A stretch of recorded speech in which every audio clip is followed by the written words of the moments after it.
Hey guys, welcome to CPR TV Plus, home where we teach CPR, first aid, ACLS, PALS, and much, much more. We have an amazing show for you guys today. Today we have Ivey with us. Benny has an incredible story that we want you all to know. We feel like it's very important. He's basically went from streets to salvation, and this is going to be incredible. Stay tuned.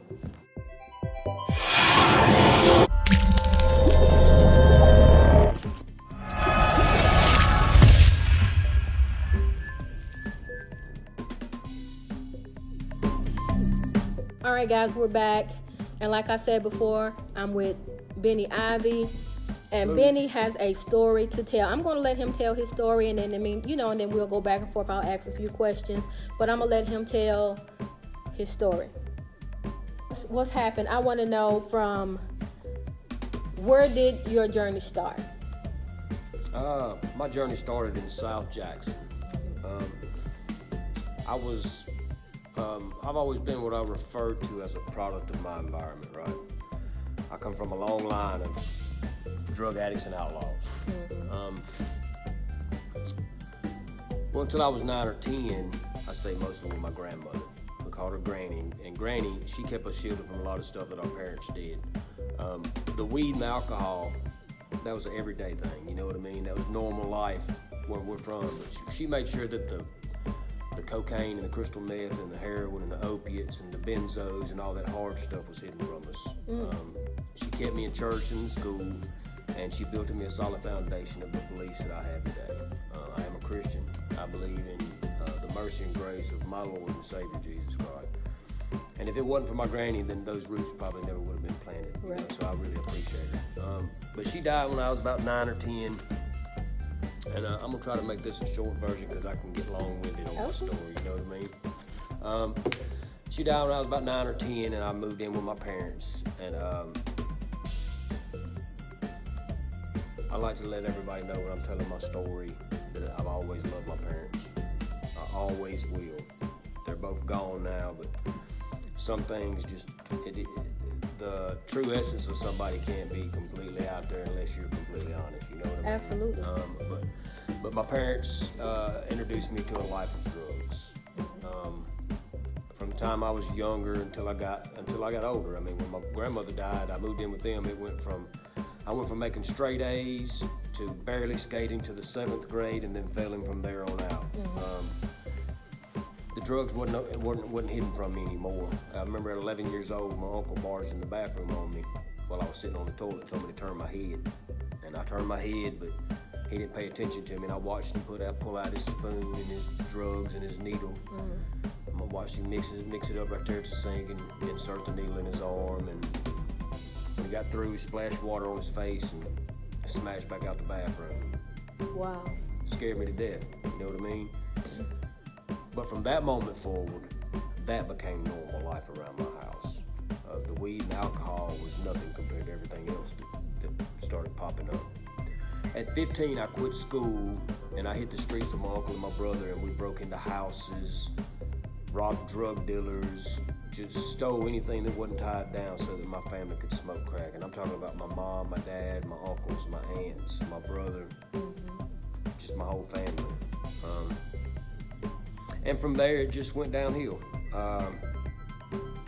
At 15, not only did I become a drug addict at an early age, introduced to crime, the lifestyle, the entire lifestyle of the criminal lifestyle, not just an occasional crime, right? It was a career criminal, basically. Exactly, a career criminal. But I also started becoming really intrigued by organizations, gangs. As a kid in Jackson, back in them days, every kid that I knew screamed Gangsta Disciple or Vice Lord, right? It was the cool thing to do. If you didn't scream all is one or all is well, you was a lame. Oh, I remember. You know what I mean? I do. Well, from the environment that I'm from, I grabbed that mindset at a young age, and I let it form inside me to become my mentality for life. it's just who I became. At 18, At 18 is when I really got addicted to meth. And from there, it was a snowball effect. My penitentiary, my prison cycle began a little bit after 18.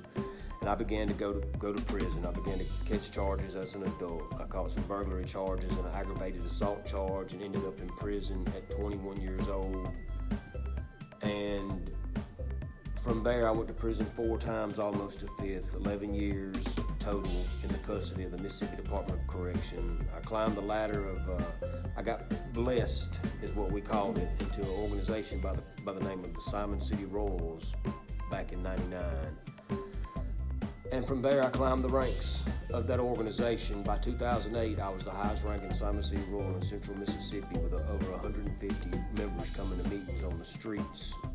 And I thought I hit the big time. You know, coming up the way I did, when I was first introduced to the gangs, organizations is what organization members prefer to be called, but that's a glorified word for the term gang. Right. You know what I mean? It first intrigued me because of the family atmosphere, the brotherhood that I thought I saw there. Coming from such a dysfunctional family, that the thought of having that family, having that structure, having that brotherhood, that stability, it pulled me in, right? Mm-hmm. Well, whenever I did get actually blessed into the roles later on,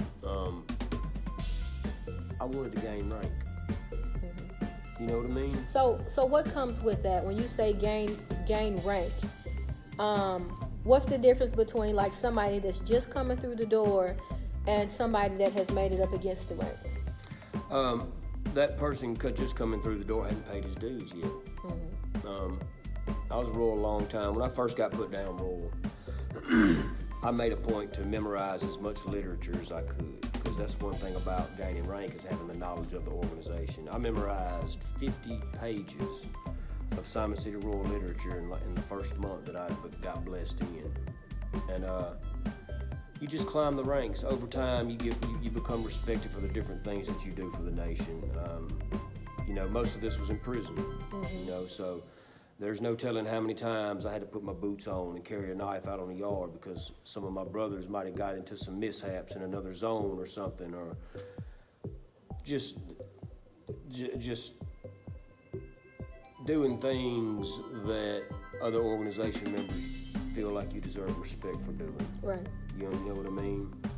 And over time, I became Central Mississippi Regional Captain, the highest ranking royal in Central Mississippi. And like I said, I thought at that time that was my, that's what I was supposed to be. Right. Right. We go through life and we think, me personally, you know, I went through life and I thought, well, this is the hand that God dealt me, right? So I have to play this hand the best way I can to win the game, okay? I didn't learn till later that I feel like we're all put here for a purpose. That's right. We're put here for a reason, okay? And yeah, I have lived the entire life that I've lived is the life that I was given, right?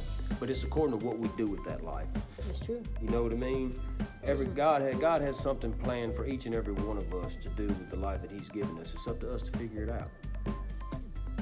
Well, I thought that purpose in life was to be a gang leader and a drug dealer.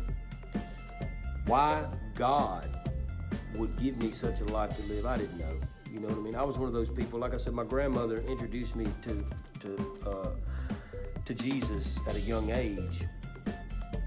But from there, my entire environment changed. So it wasn't any church, it wasn't no talk of God, it was crack smoking and breaking into houses. Mm-hmm. So for a long time, I still believed in God, right? It was in the back of my mind, it was in the back of my consciousness. But I kept doing what I was doing. Right. And kept pushing the thoughts of Him to the side. And like most people, if you find yourself in a time of desperation. Any believer, not most people, anybody who really believes in God, will find themselves praying only at times of desperation.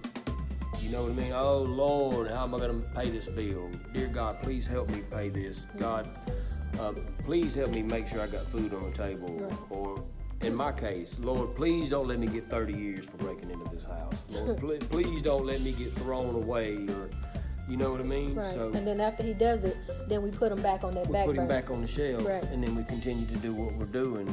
And that's how I was all my life. Until 2008. Well, that's when it began. 2008, I got put under investigation by the city of Richland for a RICO charge. Mm-hmm. A RICO charge is a federal charge placed on individuals who conduct criminal activity while running a criminal organization, and it carries 30 years Fed time. Well, when they put that, they started investigating me. I got locked up on a probation violation that year. And they sent me, anybody who goes to prison in Mississippi has to go to CMCF out there in Pearl, Central Mississippi Correctional Facility. Yeah, and that's where you go, right, that's where you go to get classified. You got to take a psych test, all these different tests, because they want to make sure they evaluate you and know that they're putting you in the right facility. Excuse me. Well, while I was there, I got a visit from 2 federal agents from Chicago and a lieutenant from Richland Police Department. Wow. And that's when they come and told me about everything. Man, they told me everything. They told me everybody who had rank within the gang, the organization. I had a first lieutenant, a second lieutenant, a chief enforcer, an enforcer department, a treasurer.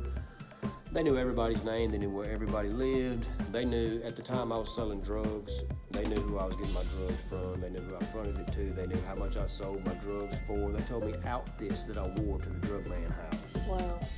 Right? Well, then they showed me some signed statements from some of those brothers that I considered my inner circle, I guess. Right, your family. My family. Mm-hmm. That, well, first off, it broke my heart. Okay? Sure, I was selling dope. I was doing dope every day. I run the roads with this organization. But it's the only life that I knew. I never knew any other life. I never knew I didn't know how to open a bank account. I never had a driver's license. I got my driver's license for the first time at 39 years old. Oh, okay. Somebody beat me. I got mine at like 27. Yes, I got you. So you got me, okay. But it's because I was never taught basic life skills. Mm-hmm. You know, I mean, that was just never important around my household. So whenever back to the story. Let me get back to the story. Okay. So the feds put me under investigation. Well, all I ever saw myself being was a drug addict and a gang member, so that broke my heart. I felt betrayed. I felt slapped in the face. Anger, sadness, all these emotions wrapped up in one.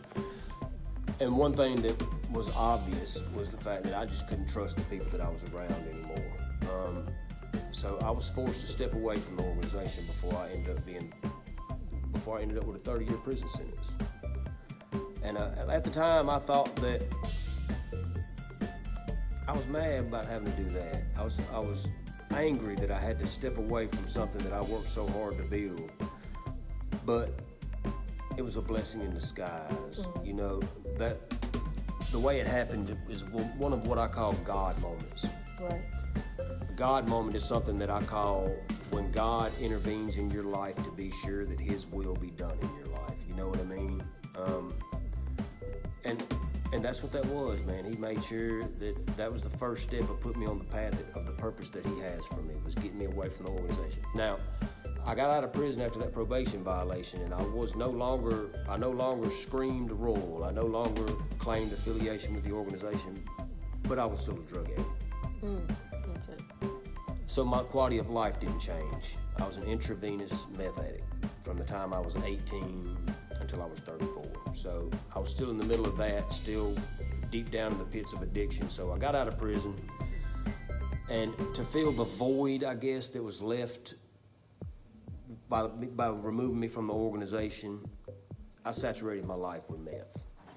every day, every day, all day. I lived that life all of 2009, all of 2010 until November 23rd, 2010.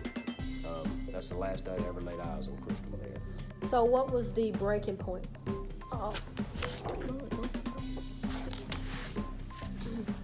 So what was the breaking point? The bottom line that says, I'm done. I can't do this anymore. I have to do something else or I'm going to die. I got locked up November 23rd, 2010. Another one of those God moments. And sometimes whenever you look back on them, they're so obvious. It's like God just slaps you in the face. It's like, hey, listen, this is what you need to be doing. I got arrested that day for a charge that was not mine. It was a charge that locked me up for a while until all the evidence could be run through. And what had happened was, and this is just how God works, man. So I'd have been to prison 4 times. Another conviction for me would have been a habitual offender, and I'd have never got out. Well, me and a buddy of mine gave a girl a ride from Jackson to Richland, to Jackson, Mississippi to Richland, Mississippi, to pick another girl up. I'm gonna call them Girl 1 and Girl 2. Okay. Well, me and my buddy did not know that all night the night before these 2 girls had made a drug deal over the phone. No. We were giving her a ride to pick the girl up, right? No drugs were mentioned. We never talked about drugs. But we've been up all night on meth. Now, we were all high. So when I say, I used to tell my story and say that I got arrested for a charge that I was innocent of. Right. But I was not innocent. If you're living in that environment day in and day out, then you're not innocent of the things that go on around you, the things that you allow in your presence, right? But I did not do that charge, right? So the charge was this. We give girl 1 a ride to Richland to pick girl 2 up. She gets out, they do their swap, and they do their swap and come back, get out in the truck. We pull out of the neighborhood and got swarmed by Rankin County Sheriff's Department. Girl 1, these girls have known each other for a long time. This is the loyalty there is in the dope game, and what people call the dope game. Girl 1 and Girl 2 have known each other forever. Girl 1 had decided that she needed some money so that her and her boyfriend could cook up some more dope that day. So she was taking rock salt and passing it off as meth. You know, rock salt, that's something that you make ice cream with or something you can buy at Kroger, you know what I mean? So she was ripping her off. At the same time, Girl 2 was wearing a wire to set Girl 1 up with the police. Golly. Right? That was God's way of getting me off the streets. So when we got ambushed by the police, we got locked up, we got sent back to Rankin County Jail. I got sent back to Rankin County Jail. And I had enough, man. I slept. The first 2 days I was there, I slept. Because I've been running the roads for months doing dope. Every day, just running the roads, staying up for a week, sleep for 2 days, stay up for a week, sleep for 2 days. That's the cycle of a meth addict. So I slept a couple days in the county jail, and I woke up. I got up off the top rack and jumped down to the floor, and I walked over to the sink and splashed water on my face. And I stepped to the side and I looked out. In Rankin County Jail, as in most jails I've been to, there's a little rectangular shaped window, about 4 inches wide, about 3 feet tall. And I looked out that window, and I was on the top floor, and I could see the day room. Day room with all the guys in the red and white striped suits sitting at the tables, watching TV, playing cards, and that scenery, that's the scenery that I have seen for most of my life. You know, my juvenile years, all my juvenile years was in the detention center, Oakley Training School. I didn't really have a childhood. Then I got older and started going to prison, so that's the scenery that I've seen forever. And when I looked out that window and I looked across that zone, something in me broke right then. I realized in that moment that I did not want to live that life anymore. I thought that I would never see the light of day again, okay?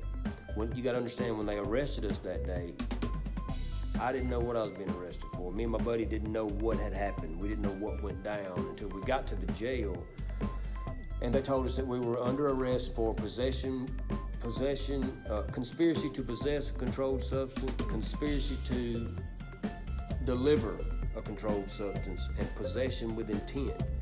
Because girl 2 still had the fake dope in her pocket that they thought was real dope, and she was in the truck with us. So they charged everybody in the truck with that possession. So in my mind, they caught us with dope. That's all I know. They caught us with dope. I knew it was obvious that girl 2 had to have done something. I just didn't know, I didn't understand what, but I thought that I would never see the light of day again. I thought that that would be my habitual charge.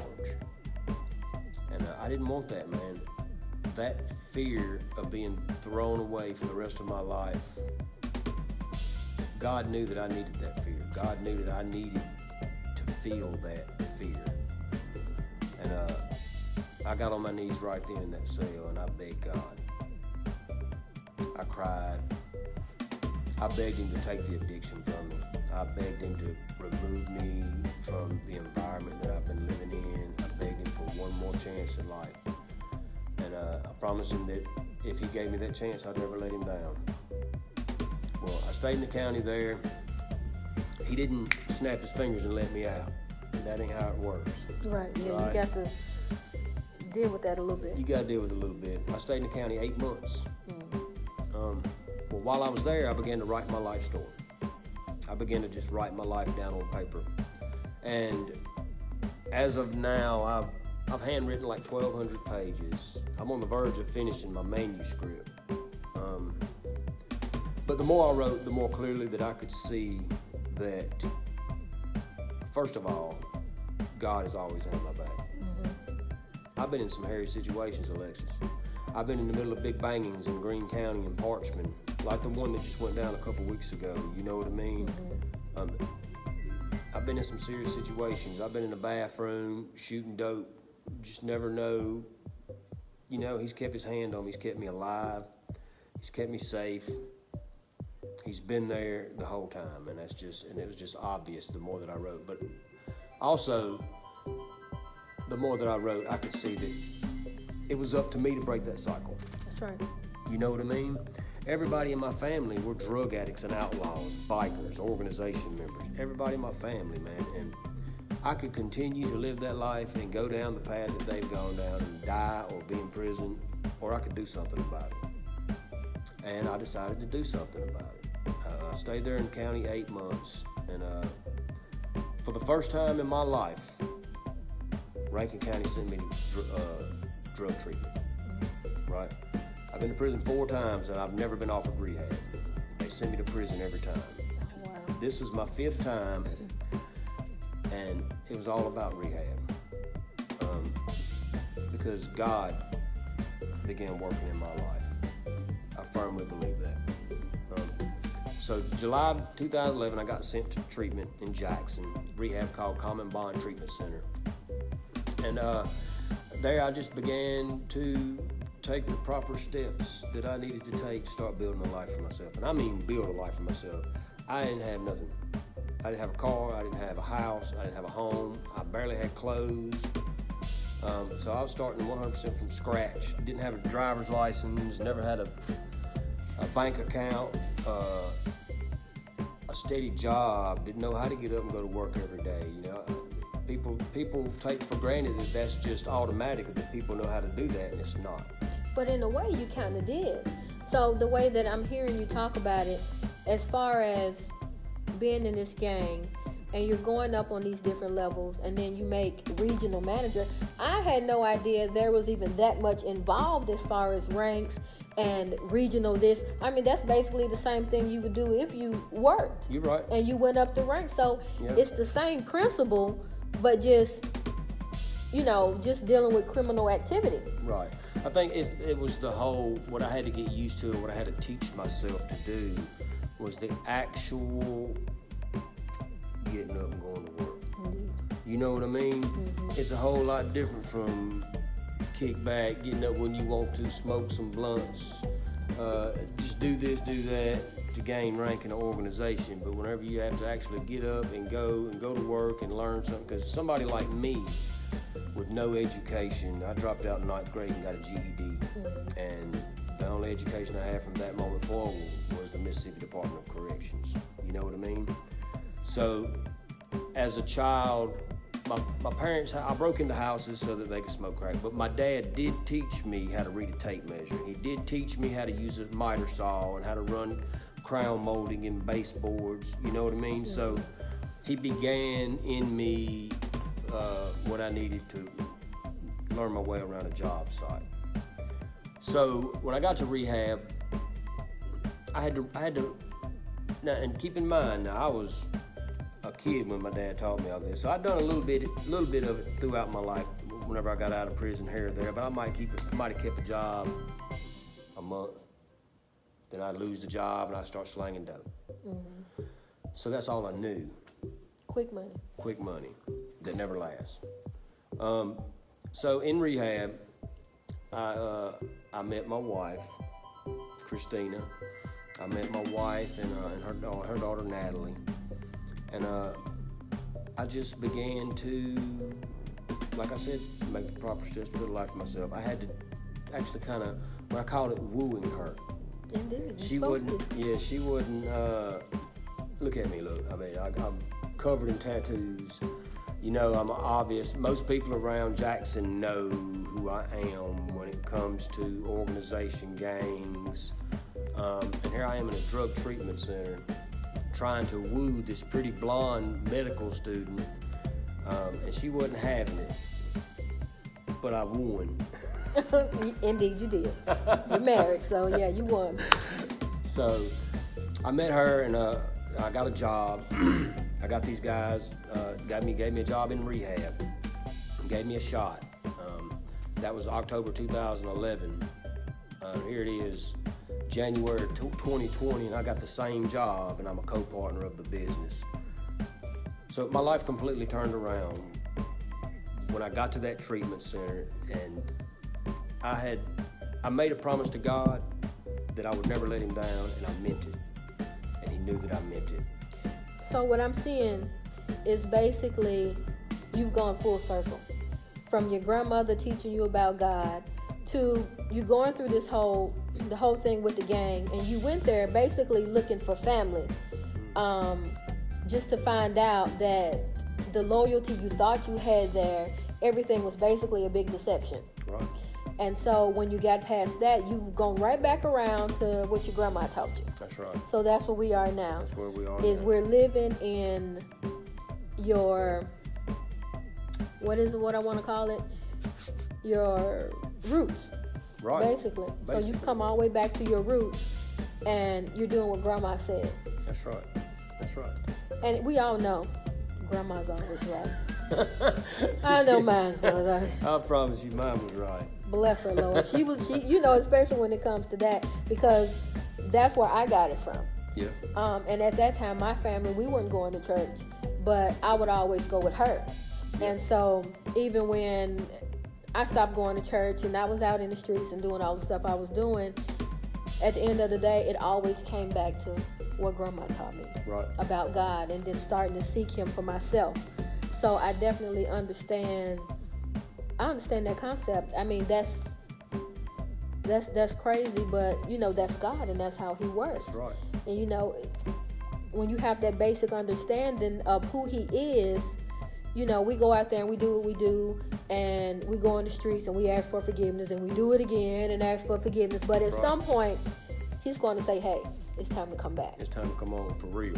And it's time to put in that work. And then so now you're at the point with what you're doing a lot of things as far as prison reform, strong arms. So let's talk about that. Okay, so I got out of rehab, just to lead up to it. Got out of rehab, me and Christina, we got a house in Pearl. I went to court Valentine's Day of 2013 and legally adopted her daughter, my daughter, Natalie. And from there, man, I just worked. I worked, and I built my credit up. Christina built her credit up. We ended up being able to buy a house. We bought us a house out in Florence. And it's just like cards were just that's those same cards that I said God dealt me this life. He did deal me this life, because now those cards are falling right into place exactly where He wanted them to. You know what I mean?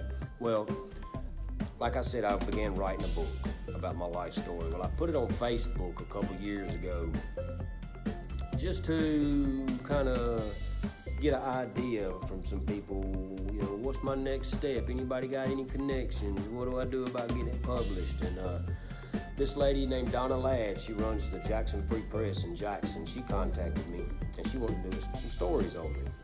So she did one story on me through a publication called The Guardian. I see it was entitled, what was that entitled? I don't know, I can't remember.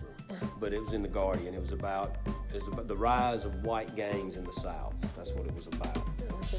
Well, she did that story on me, and then she did another local one in the Jackson Free Press called Brotherhood of Destruction, A Journey Through Hell and Back. And those stories caught the attention of some people. Caught the attention of a CNN crew, producing crew, Part 2 Pictures.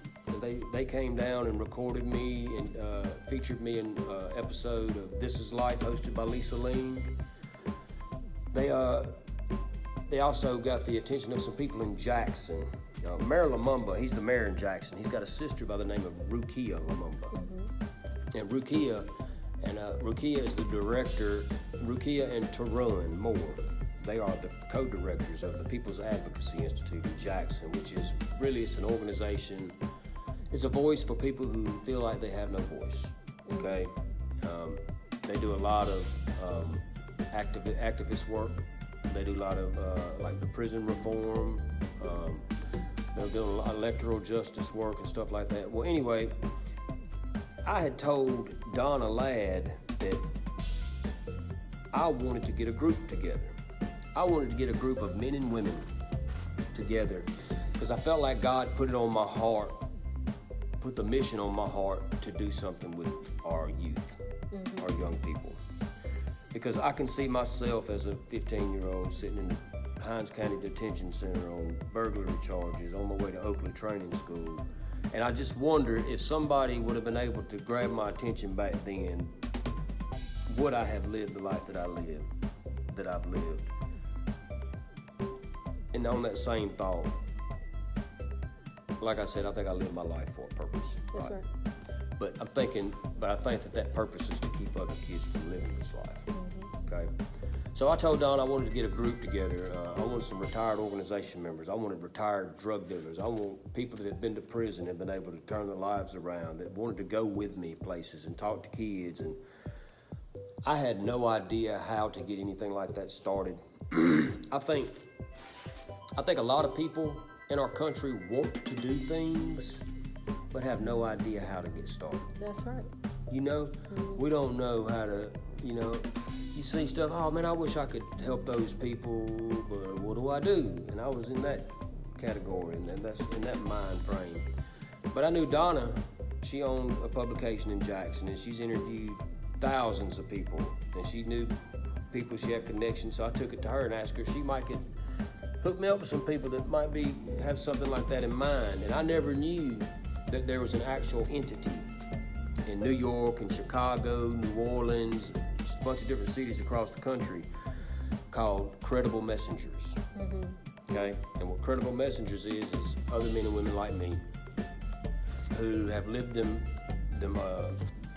those lives, been down the dark roads, been in those pits is what I call them.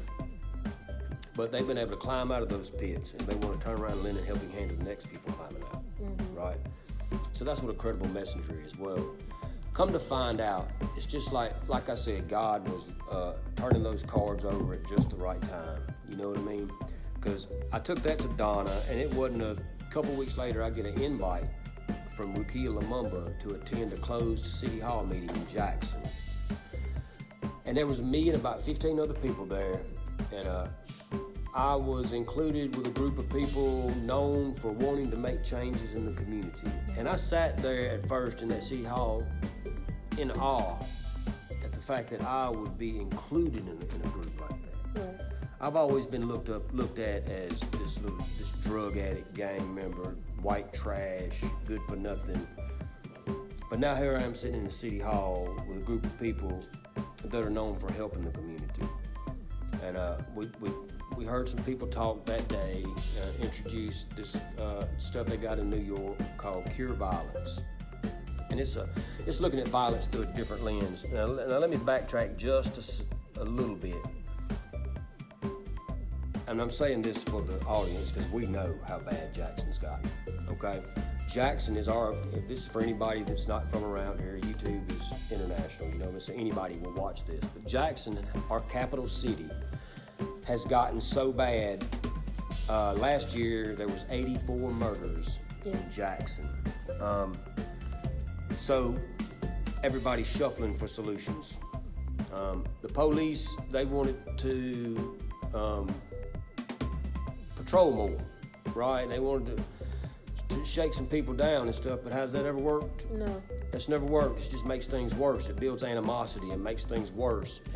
But don't get me wrong, don't misunderstand. There's some people at the Jackson Police Department who agree with this and they're on board. The chief, the assistant chief, they're on board with us with what I'm about to talk about. So there's a program in place in New York and in Chicago called Cure Violence, and it's run by credible messengers, and it looks at violence through a different lens. It looks at violence as a health epidemic. And the reason being is because Cure Violence was founded by a man by the name of Dr. Gary Slutkin, and he's a renowned epidemiologist. He studied in Africa for years and years, studied all the bad diseases over there, right? Well, during an epidemic, there's 3 stages to stopping an epidemic. All right? One is detecting. All right? The second step, detecting the source. The second is interrupting the source, stopping the transmission. And the third step is changing social norms with the community so that infection is no longer transmitted from person to person. So if you look at violence the same way, violence is transmitted. Most people that commit violence learn violence. It's learned from what you see throughout your life, okay? And Cure Violence model, what it does is uses credible messengers as violence interrupters. All right. Now, a violence interrupter is a credible messenger that is from the particular neighborhood that is experiencing the most violence. Okay. Every neighborhood, every community is someone that people look up to. Okay. There's somebody in them communities that have been down in credible messengers, been there and done that, got the t-shirt, got the hat, been able to leave that life and make something out of themselves. And those are the people that we want as violence interrupters, that are influential, that they're bold in their speaking, that they get people to see the error in their ways. Well, so a violence interrupter is people that are in the communities that can mediate violence. They're in the communities. They know when something's about to happen. And contrary to popular belief, the killings in Jackson are not gang related. I agree. They are not. The research shows that 99% of them is interpersonal conflicts. Somebody's at the club, they get to arguing, somebody stepped on somebody's shoes, they see them on the next street, ride by, pop a cap on them. There's no value for human life, you know? Well, those credible messengers, those violence interrupters that are in the communities, they hear about these beefs before they become violent, right? They're in the streets. They got their ears to the ground. You know what I mean? They're paying attention, and they can stop the violence before it happens. You know, hey man, well come on, bro. You got to leave this alone, man. You know what I mean? Let's go talk to bro. We got to, you know, and if it's an influential speaker, then people will listen to him. The program has proved effective, dropping the violence rate. I think it was, I want to say 69% in one neighborhood in New York. And that's big. That is big. It's really big. So we're bringing that here to Jackson. Our program is called the Strong Arms of Jackson. Okay, myself and Rukia and Tarun are the co-chairs. We're the co-directors of the Strong Arms of Jackson.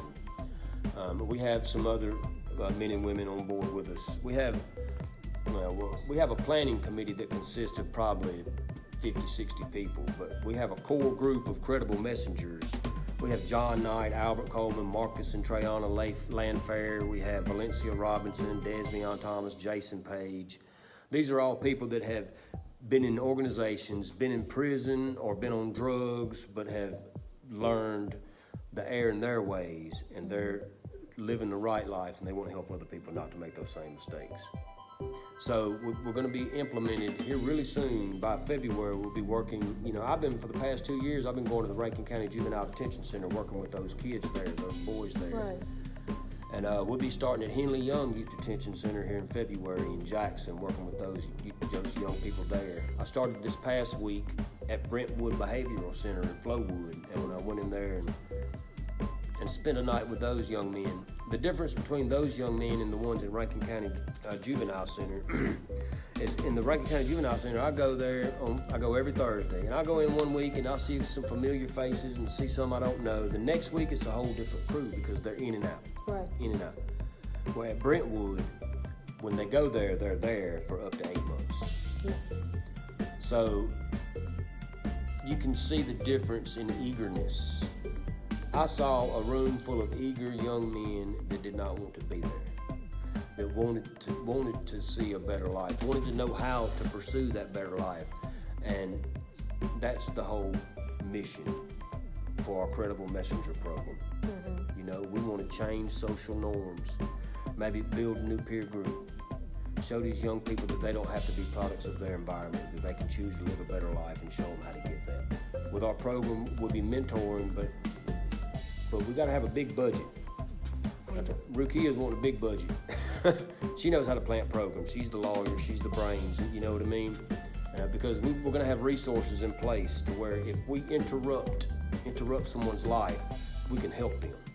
We ain't going to sit here and say, well, you need to go to school, you need to get a job. We're going to say, well, here, we're going to help you get in this school. Here, let's help you get this job. Let's help you do that. Because without those resources, then we're just talking. You know what I mean? Yeah. So that's what the Strong Arms of Jackson is going to be. Yeah, and that's happening starting maybe next month. Yeah. Well, we've already started. And I just posted. If you look on my wall on Facebook, I just posted a flyer for our first Strong Arms of Jackson community meeting, January 28th at the COFO building in Jackson at 6 p.m. Mm-hmm. Open to the public. Okay. Everybody's welcome to come and see what we got going on. We're going to concentrate on one certain neighborhood to begin with, just to go canvass the neighborhood. We need public support. We need community support because this is going to be a community-based program. Okay, we want to keep the police out the neighborhood. Okay, when I say that, well, I don't mean to say that. I don't mean it to sound. By the time the police get there, something bad's done happened. Let me put it that way. It's happened already. Right. When the police get there, somebody done been shot, something done bad has done happened. We want to stop it before the police have to come to the neighborhood. Mm-hmm. Right. So we're going to start in one neighborhood, getting the public support. We're going to have we have scheduled for February 9th a meet, greet, and eat barbecue at Grove Park in Jackson. Okay. I say scheduled because I hope it don't get changed, weather or anything. You know what I mean?